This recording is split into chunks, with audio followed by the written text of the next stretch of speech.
Hello বন্ধুরা, back to my channel তনু দাসের channel থেকে সবাইকে শুভ ভালোবাসা প্রীতি শুভেচ্ছা জানিয়ে আজকের ব্লগটা শুরু করলাম।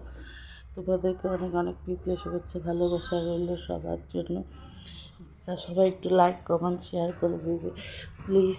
একটু কেউ যদি সাপোর্ট না করো, আগাবো কীভাবে? সাপোর্ট করলে আগানো যায় সাপোর্ট করার জন্য। দেখো আমার ছেলেরা এখানে ঘুমিয়েছিল, আমার দুই ছেলে মেয়ে নেই, তবে দুই ছেলে ঘুমিয়েছিল। আমার বড় ছেলে বিছনা করে, বিছনা তুলে আসে কী হয়েছে, ও বিছনাটা তুলে নেয়, আর আমি এই বিছনাটা মশারি তুলতে পারছি না। দেখো সবাই তো তোমরা সুন্দর করে ভাঁজ করে খাটের স্ট্যান্ডে মশারি, আমি ভিডিওতে দেখি আমি পাচ্ছি না। তারপরে দেখো আমি বারবার ক্যামেরার দিকে দেখছি, কেন আমার ক্যামেরা ধরার লোক নেই, আমি একা একা স্ট্যান্ডে রেখে ভিডিও করি। দেখলাম যে ক্যামেরাটা ঠিকঠাক ছিল। তারপর দেখো বিছনাটা ওরা সুন্দর করে ঘুমিয়েছে, দেখো চাদরটা সুন্দর করে রাখা আছে, বেশি আলাঝোলা করে নাই। আর আমি যদি ঘুমাই না, এই চাদরের জায়গায় থাকবে না, একেবারে দলা মোচা হয়ে শেষ হয়ে যাবে। তাও আমি চাদরটাকে ভালো করে গুজে গুজে দিচ্ছি যাতে টান টান হয়।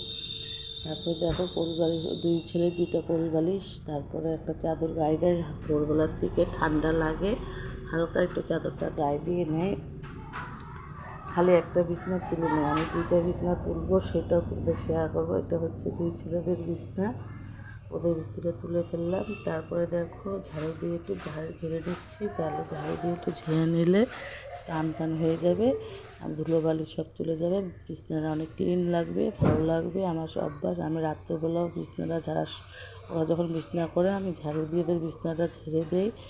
আর হচ্ছে সকালবেলা বিছনা তুলে আমি একটু ঝাড়ু দিয়ে ঝেড়ে দিই। আর আমরা দেখো আমরা গ্রামে থাকি, তো তার জন্য গ্রামে থাকি, গ্রামের ঝাড়ুর অভাব হয় না, নারকেলের ছোলা দিয়ে ঝাড়ু তুলে তুলে ঝাড়ু বানাই। আর টাউনের তো যারা থাকে তাদের তো প্লাস্টিকের ঝাড়ু।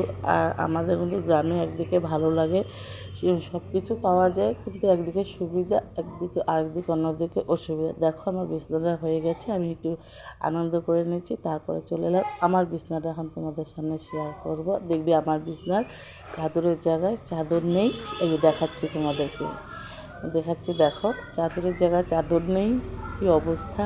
আর ঘুম থেকে উঠে না আমি মশারিটা খুলে তারপরে বিছনার থেকে নামি, দুটো মশারি যে এখন না তুললে পরে তোলা যাবে।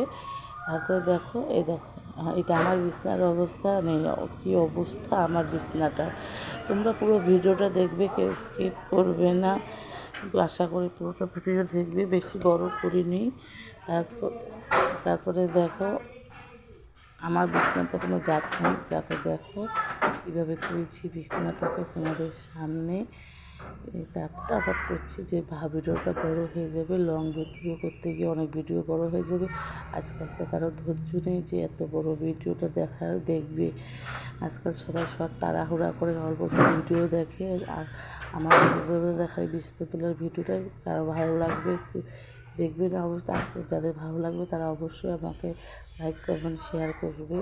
তারপরে দেখো ভোরবেলায় না আমাদের গ্রামের এদিকে ঠান্ডা লাগে, এর জন্য আমরা কাঁথা নিয়ে ঘুমাই রাত্রেবেলা। তোমরা তোমাদের এই ঠান্ডা না গরম বেশি অবশ্যই জানাবে। আর এগুলো দেখো রোদে দিব একটু। আর আমার একটা অভ্যাস, বিছনা পাটি না এক সপ্তাহ পর পর একটু রোদ খাওয়াই। তোমরা কি এরকম করে রোদ টোদ খাওয়া? আর আমি তাড়াতাড়ি করছি যে ভিডিওটা তাড়াতাড়ি হয়ে যাবে। তারপরে দেখো আমার ফটাফট হয়ে গেল, মশারিটাও ভাঁজ করে নিয়েছি। তারপরে চলে আসবো রান্নাঘরে এসে কী করব সেটাও তোমাদেরকে আমি শেয়ার করব। রান্নাঘরে এক বান্ডিল লতা আছে, সেই লতাগুলোকে আজকে কাটবো, ছুলবো, শুকনো মাছ দিয়ে রান্না করব। তোমরা লতাকে শুকনো মাছ দিয়ে খাও, সেটাও জানাবে। আর এদিকে দেখো রান্না শেষ করে দিয়েছি, আর এদিকে আমার অর্ধেক রান্না হয়ে গেছে। রান্নাঘরে কড়াইয়ের মধ্যে তরকারি আছে, যে নিরামিষ সবজি রুটি দিয়ে খাবো, সেটা তোমাদের সামনে শেয়ার করছি। Tata, by.